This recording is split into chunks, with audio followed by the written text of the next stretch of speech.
There have been a lot of cases of younger and younger people getting colon cancer, so let's talk about what we know that are some of the biggest risk factors that are actually within your control. Chances are you're unknowingly putting dangerous chemicals that significantly increase the risk of colon cancer. So it's important that you pay attention in this video because not only are we learning about these new chemicals that are dangerous to our health, we're also learning more about how they're specifically harmful to our body. So for this video, we'll focus on the modifiable risk factors of colon cancer. Obesity is a risk factor for colorectal cancer. In fact, a systemic review and meta-analysis of data from 13 studies reported that gaining weight throughout life was associated with a significant increase in the risk of colorectal cancer. Obesity decreases the likelihood of surviving colorectal cancer.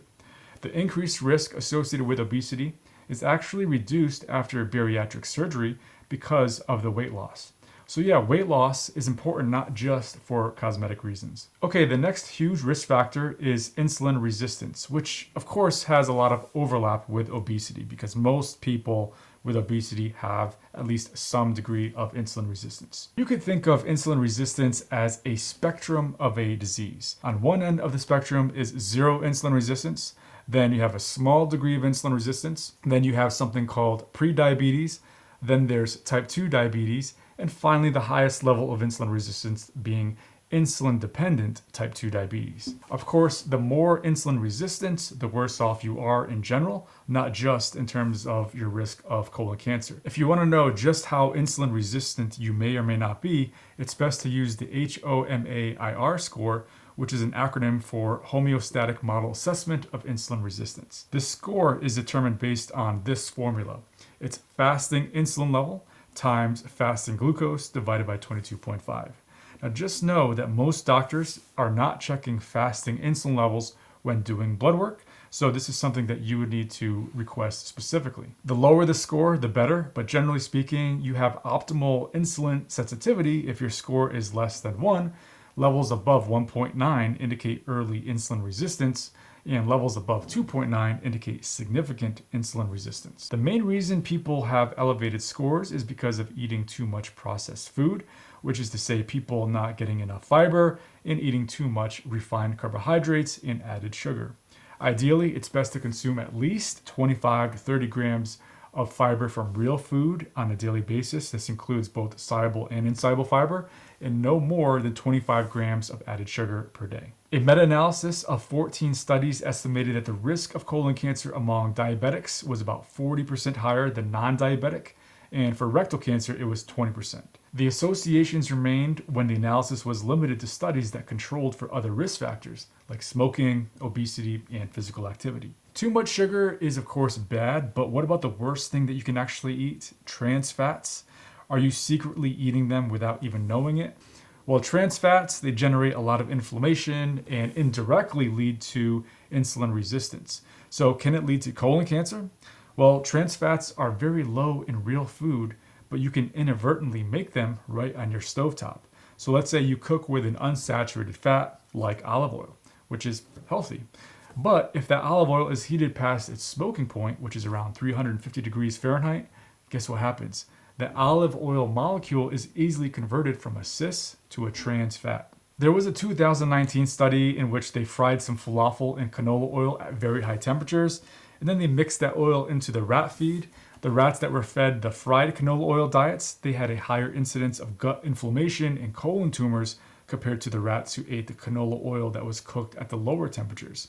Just know that the different unsaturated fats, they all have different smoking points, and be aware of the smoking point of the oil that you're cooking with. Okay, another big risk factor is red and processed meat.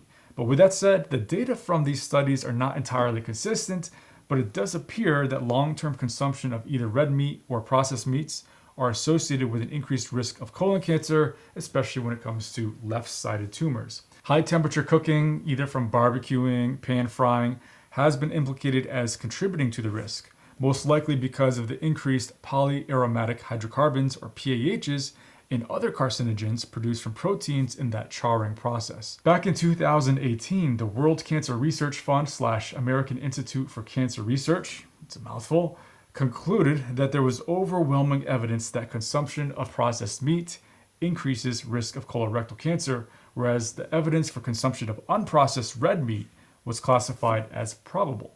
So it's estimated that for every 50 grams of processed meat consumed per day, the risk of colorectal cancer increases by about 16%. And for every 100 grams of red unprocessed meat per day, it's estimated to be about 12%. The AIRC also concluded that there was enough evidence to classify processed meats, meaning sausages, bacon, pepperoni, ham, beef jerky, corned beef, and other smoked, salted, or fermented meats or cured meats, all of these as group 1 carcinogens, which actually places them in the same risk category for cancer as asbestos, cigarettes, and alcohol, although the amount of increased risk is much smaller compared to tobacco and alcohol. When it comes to red meat consumption like beef, pork, lamb, veal, and goat, the studies aren't as convincing, especially because they're observational studies. So these foods are classified as group 2A carcinogens, meaning they're probably associated, but it's definitely not proven.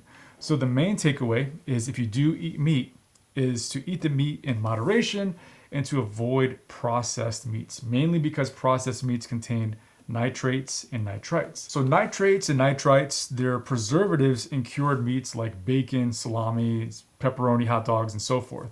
They prolong a food's shelf life and give it an attractive hue, but here's the problem. Nitrates turn into nitrites, which then react with amino acids to form nitrosamines, which then react with nitrogen to form nitrosoureas. These nitrosoureas are among the most potent carcinogens in existence and are associated with virtually every cancer of the GI tract, not just the colon. Cigarette smoking is another modifiable risk factor. There was a meta-analysis of 106 observational studies, which estimated that the risk of developing colorectal cancer was significantly increased among cigarette smokers compared to those who never smoked. What about alcohol?